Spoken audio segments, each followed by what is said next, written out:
ముద్రగడ పద్మనాభం ఒకప్పుడు కాపులకి పెద్ద మనిషి. ఆయన వెంట కాపు సమాజం అంతా నడిచింది. ఆ తర్వాత జరిగినటువంటి తుని ఘటన ఇట్లాంటివన్నీ సందర్భంలో కూడా ఆయన వెంటే నిలబడింది. పవన్ కళ్యాణ్ స్పీడప్ అయ్యి కాపు సామాజిక వర్గం అంతా ఒక్కటవ్వాలి, తన వెంట ఉండాలి అన్నటువంటి సందర్భంలో ముద్రగడ ఆయన వెంట వెళ్ళలేదు. ఆయన వెంట వెళ్ళేటటువంటి సందర్భానికి సంబంధించి ఈయన హరిరామ జోగయ్య కొన్ని పాయింట్స్ అవి రైట్ చేశారు. అది పవన్ కళ్యాణ్కి నచ్చలేదు, అక్కడ విభేదం వచ్చింది.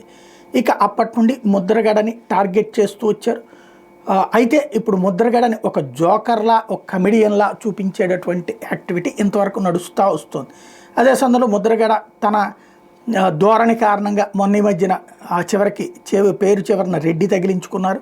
తనకి తను అది ఇవాళ రోజున తునికి సంబంధించి తను వెళ్తున్నటువంటి సందర్భంలో ఏదైతే నిన్న తుని మున్సిపాలిటీకి సంబంధించి జరిగినటువంటి వ్యవహారాలు, ఆ గొడవల తర్వాతన ఇవాళ ఆ గొడవ కంటిన్యూ అవుతున్నట్టు నేపథ్యంలో చెలో తుని అని చెప్పి వైఎస్ఆర్ కాంగ్రెస్ ప్రెసిడెంట్ వెళ్తుంటే అటు కన్నబాబుని కదలకుండా, ఇటు దాడిశెట్టి రాజాని కదలకుండా ముద్రగడ పద్మనాభం బయలుదేరితే దారిలో ఆపేసి పోలీసులు వెనక్కి పంపించినటువంటి పరిస్థితి. ఓవరాల్గా ముద్రగడని ఎట్టి పరిస్థితుల్లో అక్కడికి పోనీయబోమని తేల్చి చెప్పారు. చాలా రోజుల తర్వాత బయటకు వచ్చిన ముద్రగడ గతంలో మళ్ళీ పోరాటం కాన్సెప్ట్ వర్కౌట్ కాలేదు, మధ్యలోనే వెనుతిరిగి వెళ్ళిపోయారు.